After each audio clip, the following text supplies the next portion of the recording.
Les amis, bonjour, bonjour, soyez les bienvenus au petit déjeuner de Devenir pour Agir, le dernier petit déjeuner de l'année. Je suis très heureux de vous retrouver, j'espère que vous avez passé une agréable semaine.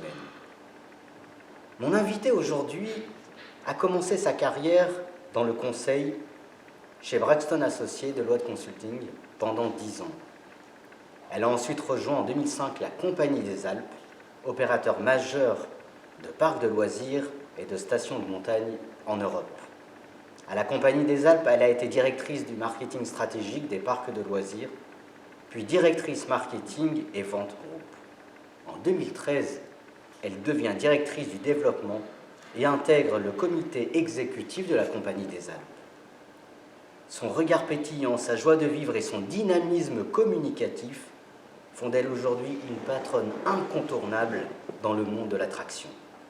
Vous l'aurez compris, chers amis, mon invitée aujourd'hui est celle qui est devenue depuis 2021 la directrice générale du parc Astérix, Delphine Pons. Delphine Pons, bonjour, bonjour. Bonjour Emmanuel. Soyez la bienvenue, merci de me recevoir dans vos murs, dans le parc Astérix. Merci de me consacrer un peu de votre temps. Et je voudrais tout d'abord commencer par une citation du chef d'entreprise Bruno Chauveau, qui souligne « Quand je pense à ce que je suis ce que je pense ». Et vous, Delphine Pons, qui êtes-vous? Alors la citation est intéressante.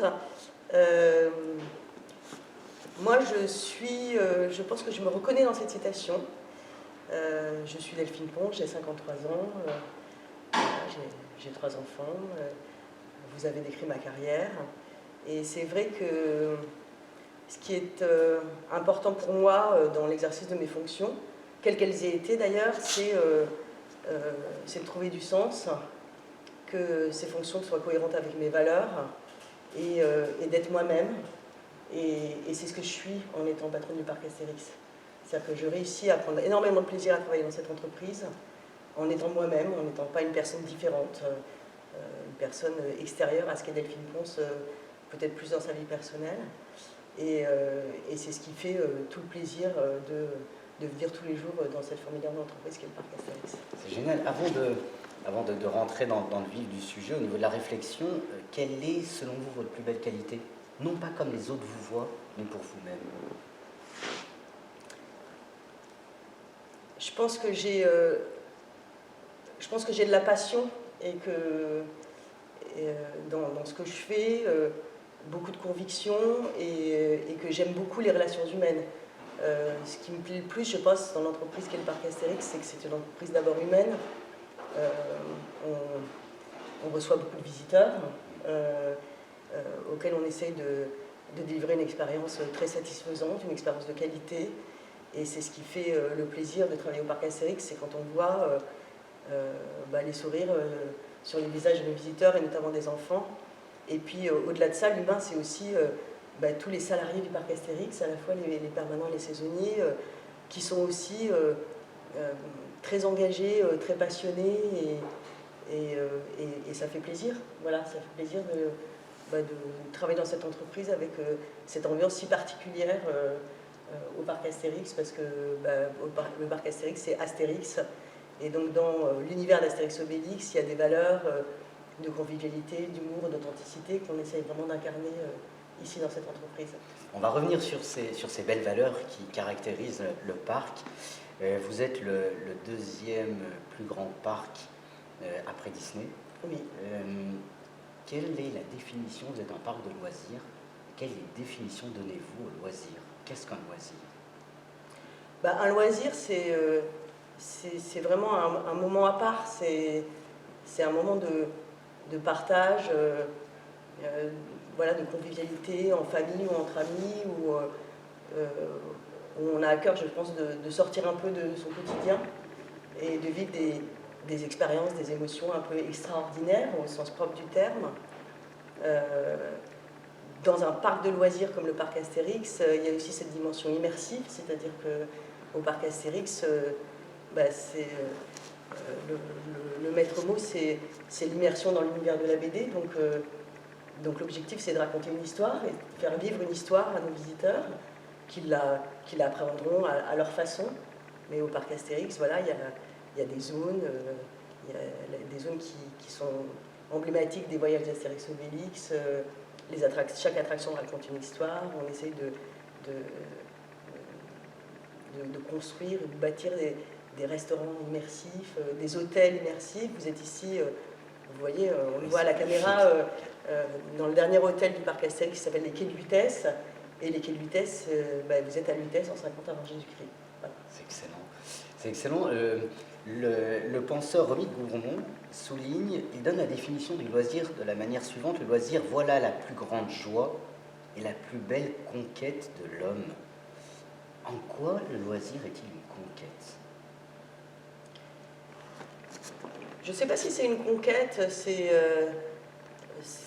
un moment à part, je dirais. C'est un moment à part et c'est un moment qui doit laisser du plaisir et des souvenirs et qui doit provoquer des interactions entre les personnes qui sont en groupe qu'on n'a pas réellement dans sa vie quotidienne. Et c'est ce qu'on essaye de faire, voilà, à notre niveau. Est-ce que c'est une conquête c'est une quête plutôt qu'une conquête, je dirais. C'est intéressant. Ouais, quelle définition donnez-vous, enfin quelle nuance donnez-vous entre la quête et la conquête? La conquête, il y a un côté un peu,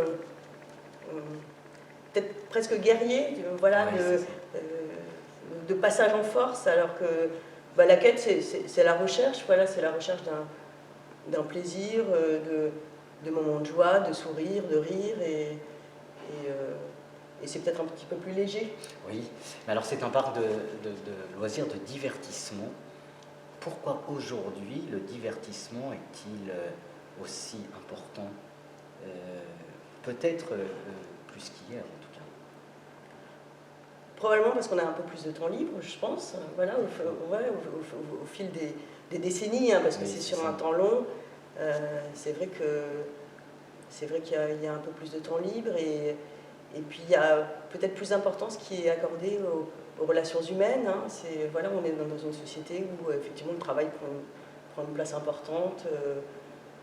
Il y a aussi des évolutions technologiques qui font que on est chacun d'entre nous un peu plus sur nos téléphones portables, nos ordinateurs dans notre vie professionnelle et la définition du loisir, en tout cas la définition du loisir telle qu'elle est entendue au sein du parc Astérix, c'est de se retrouver dans des moments vrais, dans un cadre physique et dans des moments d'interaction, de relation entre personnes. J'aime beaucoup votre définition, Delphine, parce que vous me faites penser à une réflexion sur l'intelligence artificielle. Aujourd'hui, à l'heure de l'intelligence artificielle, ici, je ne sais pas, vous allez peut-être nous le dire, mais est-ce que l'IA est présent? Vous parlez d'authenticité, vous parlez de vérité. Pourquoi l'humain a-t-il besoin, encore plus aujourd'hui, de vérité, d'authenticité, alors qu'on est à l'ère de l'IA, de la nouvelle technologie?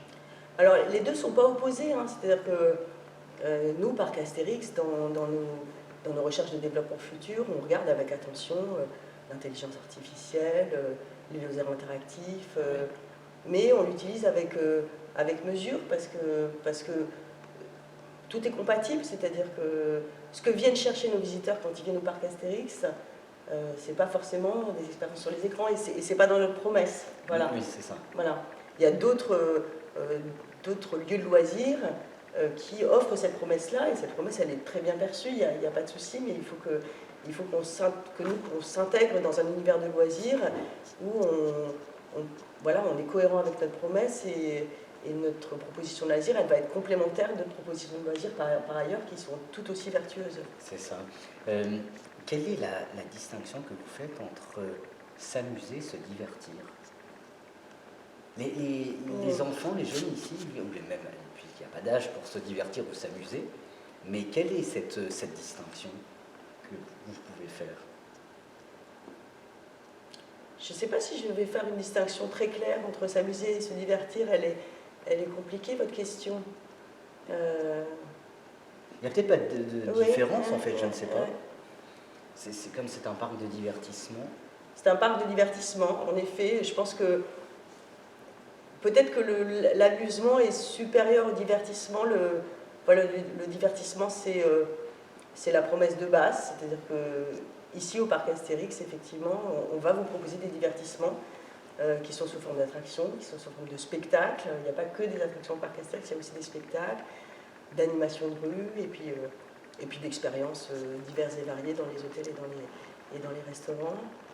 Et puis s'amuser, c'est l'objectif presque ultime, quoi. C'est qu'en plus du divertissement, il faut qu'il y ait de l'émotion, du rire, des sourires dans les groupes qui sont constitués au parc Astérix. Et voilà, on propose du divertissement, mais si en plus du divertissement, il y a de l'amusement, de la joie et des étoiles dans les yeux, c'est vraiment pour ça qu'on fait ce métier.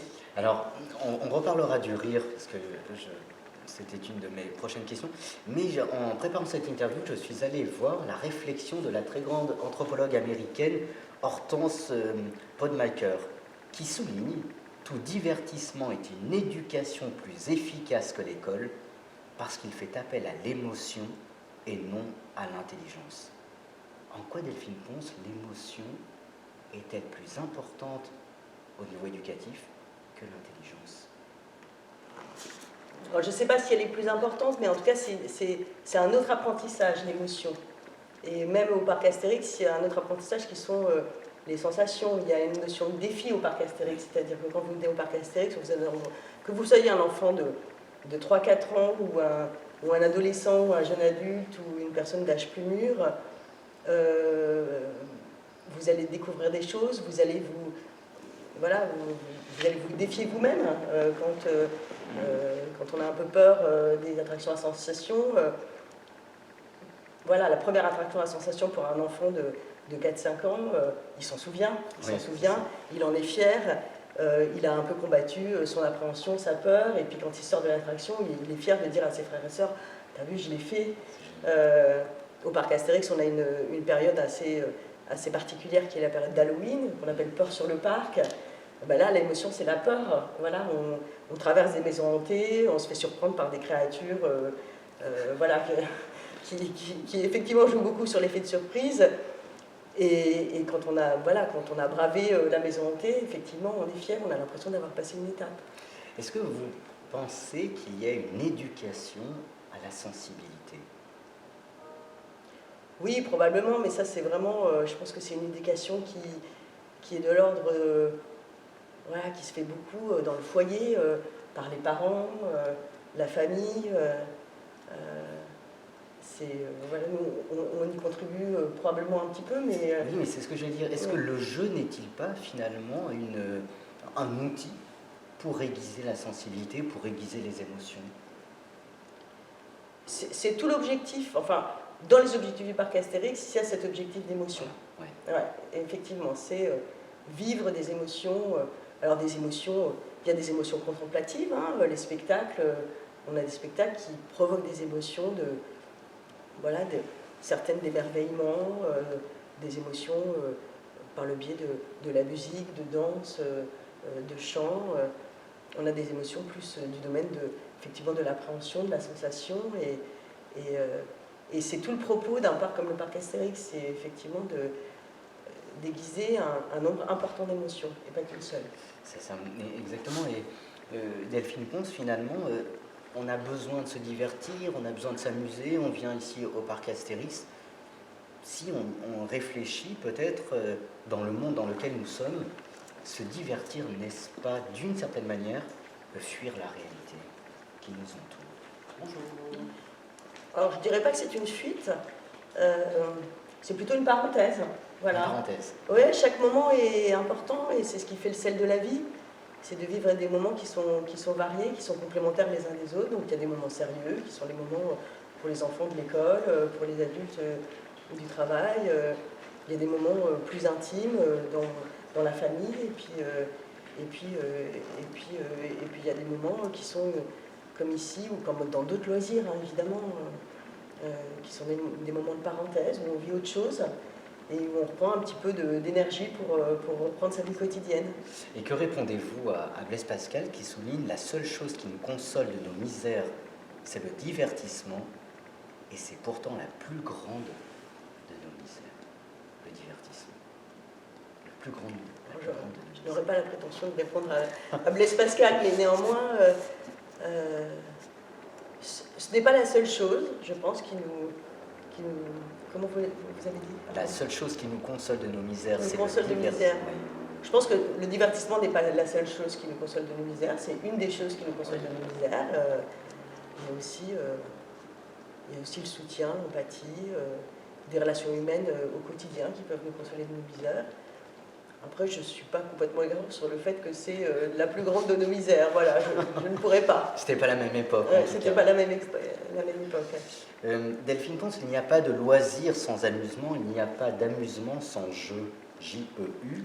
Oui. Le grand philosophe Frédéric von Schiller souligne « L'homme n'est pleinement homme que lorsqu'il joue ». Delphine Pons, en quoi jouer permet-il de devenir soi-même? Je pense que ça fait partie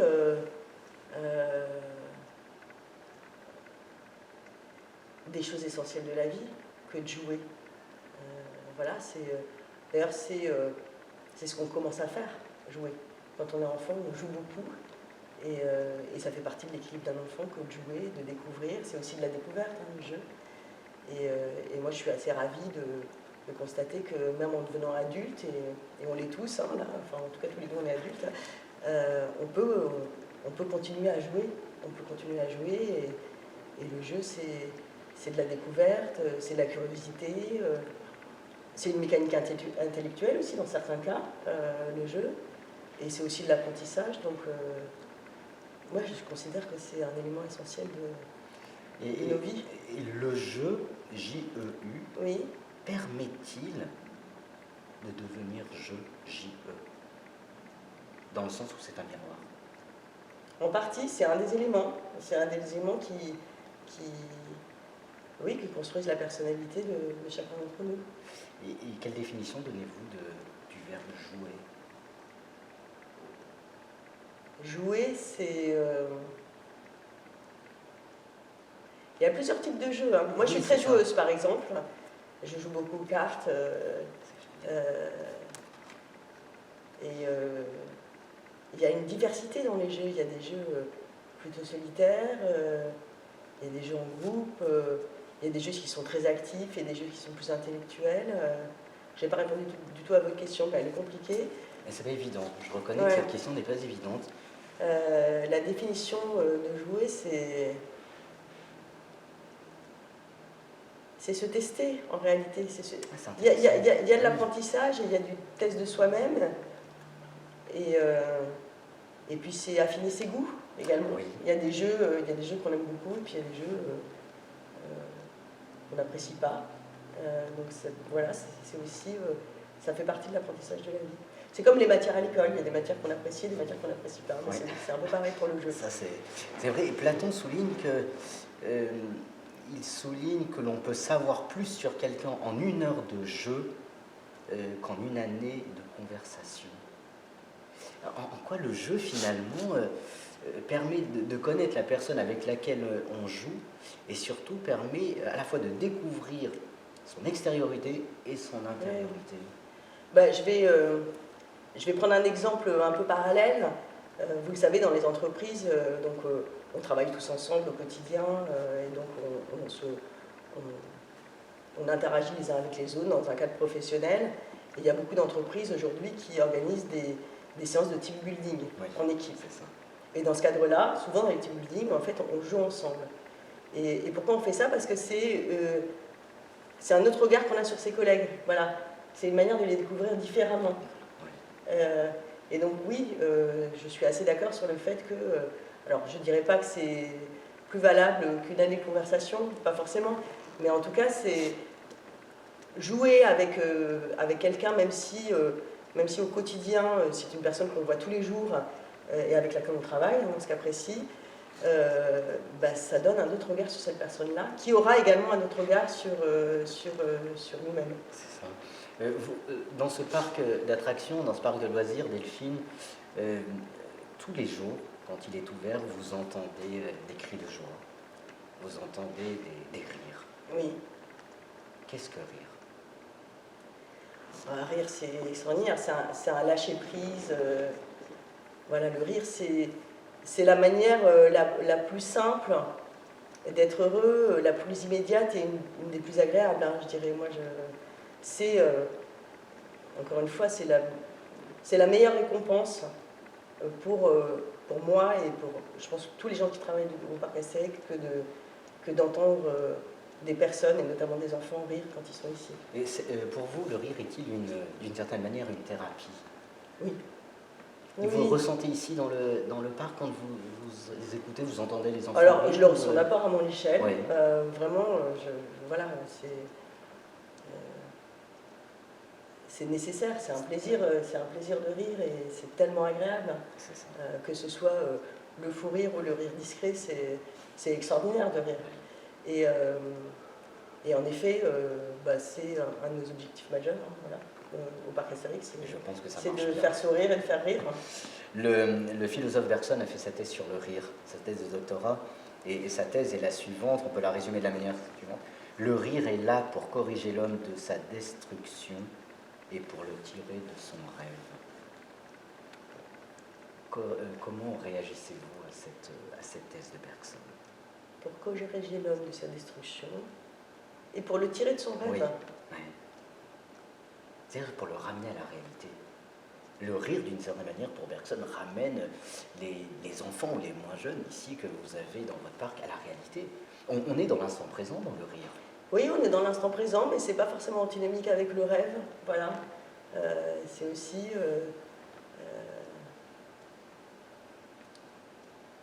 on peut rire ou on peut sourire de ses souhaits, de ses rêves, de ses projections. Vous voyez, alors peut-être pas forcément rire. Mais en effet, c'est un acte extrêmement positif, le rire. Oui. Donc voilà, effectivement, je suis assez d'accord sur l'opposition à la destruction. C'est un acte optimiste, positif, qui va de l'avant, qui est en plus très communicatif. Tout à fait. Donc effectivement, quand on rit, on communique sa joie, on communique son rire aux personnes qui sont autour de nous.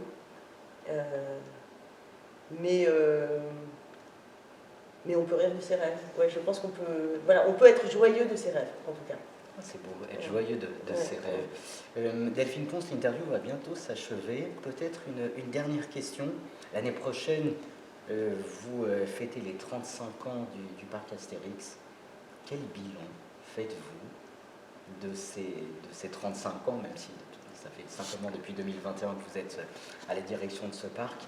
Mais quel bilan, quelle réflexion anthropologique faites-vous de ces dernières années? Depuis la création du parc Astérix? Oui. C'est une très belle histoire, le parc Astérix. C'est un parc qui a été créé donc il y a 35 ans, 89, 5 ans avant la création de Disneyland Paris. Donc c'est pas le premier parc en France, il y en a eu d'autres avant, mais c'est le premier gros parc. C'est un immense projet. C'est un parc très français, le parc Astérix, qui s'appuie sur un univers qui est lui-même très français. On parle du village gaulois d'Astérix et Obélix, qui a la chance de pouvoir s'appuyer sur l'œuvre de deux immenses auteurs que sont Albert Uderzo et René Goscinny, qui ont démontré leur talent au travers de toutes les BD, de tous les albums. Et puis c'est un beau développement. C'est un beau développement à la fois du parc, de ses visites, du nombre de visiteurs et puis du produit, puisque depuis la création du parc Astérix, il y a eu beaucoup de nouvelles attractions, nouveaux spectacles, nouveaux hôtels, nouveaux restaurants. Et puis c'est une belle aventure humaine aussi, puisque le parc Astérix est un parc qui offre des emplois. Il y a des permanents, mais il y a aussi des saisonniers.